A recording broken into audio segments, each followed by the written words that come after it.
The first time I heard about St Kilda was when I was a high school student in Sydney, and we were studying in English Lit Summer of the 17th Doll by Ray Lauder. And the four characters, Barney and Rue, Olive and Pearl, come from Carlton and visit St Kilda to go to the Coffee Palace. It's a hot summer's evening. You can imagine St Kilda back in those days in the 50s.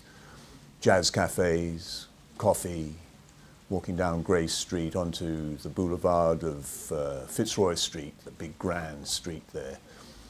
Walking down to the Upper Esplanade and perhaps passing Sidney Nolan and Albert Tucker, both who were active and working in St Kilda at that time, great artists.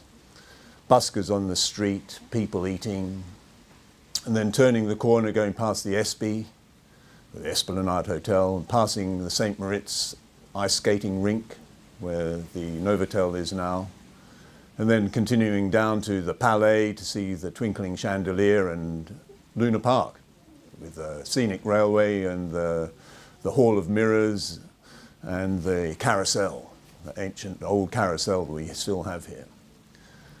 And that's what St Kilda was like then, and it still is now. In fact, when I first came to St Kilda in the late 90s, the first thing my friends took me to was Leo's to have a great bowl of pasta. Then we walked down the boulevard, or Fitzroy Street, to the Prince of Wales and saw rock and roll wrestling and the Cosmic Psychos. And I thought, this is fantastic. This is as good as anywhere else in the world that I've ever been.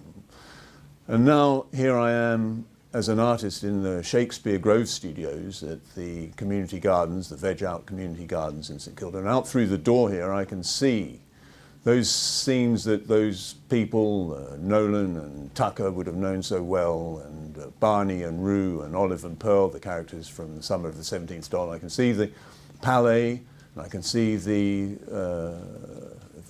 Luna Park, scenic railway. And every Saturday, the first Saturday of every month, we have the farmers market right next door, right behind the wall that's behind me here. And I open up the studio here for people who come to the farmers market to drop in and have a look at the work I'm doing.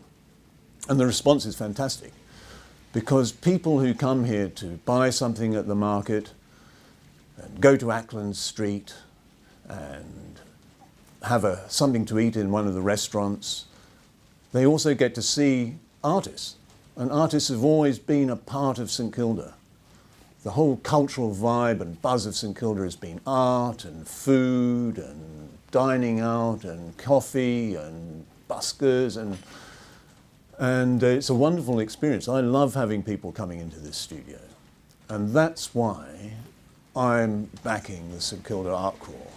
And that's why at the St Kilda Art Crawl we're trying to open up number 33 Fitzroy Street to get artists in there, for people to come and enjoy, the public to come down and enjoy and take away an experience of food, of entertainment, of art and culture.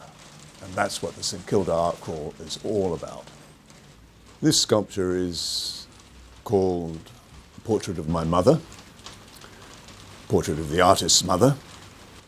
And people often ask me, how can that be? And I say, well, if the chair is of her vintage, it's a found chair, and sitting on the seat of the chair is an enormous mass of tightly packed, beautifully laid out pieces of wood. And all those pieces of wood represent her life, all her memories, all her experiences, her whole 86 years. And it sits together a little bit like a pixelated image.